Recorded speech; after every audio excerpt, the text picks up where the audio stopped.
నిర్మాతలతో పాటు డిస్ట్రిబ్యూటర్లు, బయ్యర్లు, ప్రేక్షకులు మెగా హీరోలంటేనే భయపడిపోతున్నారు. ఆ కుటుంబంలో ఏ హీరో నుంచే సినిమా వచ్చినా ఖచ్చితంగా ఫ్లాప్ అవుతోంది. నిర్మాతకు, సినిమాను కొన్నవాళ్లకు తీవ్ర నష్టాలను మిగుల్చుతోంది. దీంతో వీరి సినిమాలను కొనుగోలు చేయాలా వద్దా అనే మీమాంసలో పడిపోయారు డిస్ట్రిబ్యూటర్లు, బయ్యర్లు. కొన్నాళ్ల నుంచి మెగా సినిమా ఏది పట్టుకున్నా షాక్కే కొడుతోంది. చిరంజీవి, భోళాశంకర్ నుంచి రామ్ చరణ్ గేమ్ చేంజర్ వరకు ఇదే పరిస్థితి. దీంతో ఏం చేయాలో అర్థం కాని పరిస్థితిలో మెగా ఫ్యామిలీ ఉంది.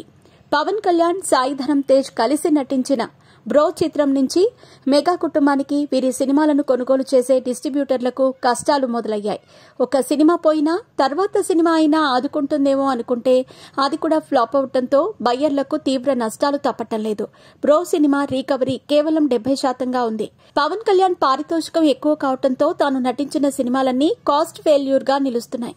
చిరంజీవి కాలం చెల్లిన సినిమాను రీమేక్ రూపంలో భోళాశంకర్ను తీసుకొచ్చి ఆ కెరీర్లో చిరంజీవి కాలం చెల్లిన సినిమాను రీమేక్ రూపంలో భోళాశంకర్ను తీసుకొచ్చి తన కెరీర్లో అత్యంత ఘోర పరాజయాన్ని మూటకట్టుకున్నారు. ఈ సినిమా కొన్నవారు ఎక్కడున్నారో కూడా ఎవరికీ తెలియదు. ఈ సినిమా తర్వాత వరుణ్ తేజ్ నటించిన గాంధీవధారి అర్జున, ఆపరేషన్ వాలెంటైన్, మట్కా సినిమాలు వచ్చాయి. మట్కా సినిమాకు 5వ రోజు థియేటర్లలో రూపాయి కూడా రాలేదు. అంత ఘోరంగా పరాజయం పాలైంది.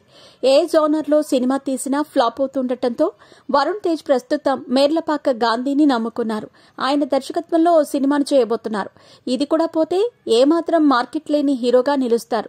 మరో హీరో వైష్ణవ్ తేజ్ ఆదికేశవ రూపంలో భారీ డిజాస్టర్ ని తెలుగు ప్రేక్షకులకు అందించారు.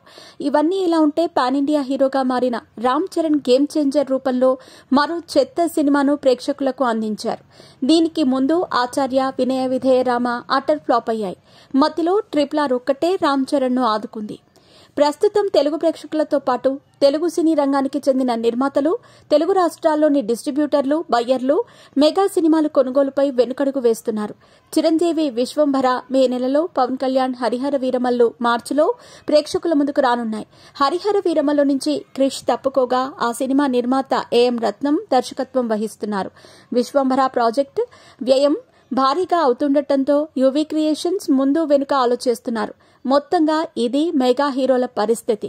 భవిష్యత్తులో ఏమవుతుందో చూడాలి.